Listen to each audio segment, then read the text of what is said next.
રાધનપુરથી Samakhiyali highway બિસ્માર હોવાથી વાહન ચાલકો પરેશાન છે। ખાસ કરીને ભારે વાહન ચાલકો વધુ પરેશાન છે।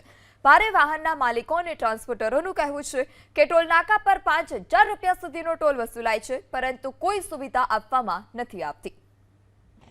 ગાંધીધામથી પાલનપુર જતો નેશનલ હાઈવે, આ હાઈવેની હાલત કફોડી છે, કારણ કે ઠેર ઠેર મોટા ખાડા છે ને ખાડાની અંદર વાહન ચાલકો પટકાઈ રહ્યા છે। જે રીતે નેશનલ હાઈવેની બાજુમાં મોટા પ્રમાણની અંદર વાહનો પાર્કિંગ કરેલા જોવા મળે છે। આપ દ્રશ્યોમાં જોઈ શકો છો ને, અહીંયા ત્રણ ડ્રાઈવરો ઉભેલા છે।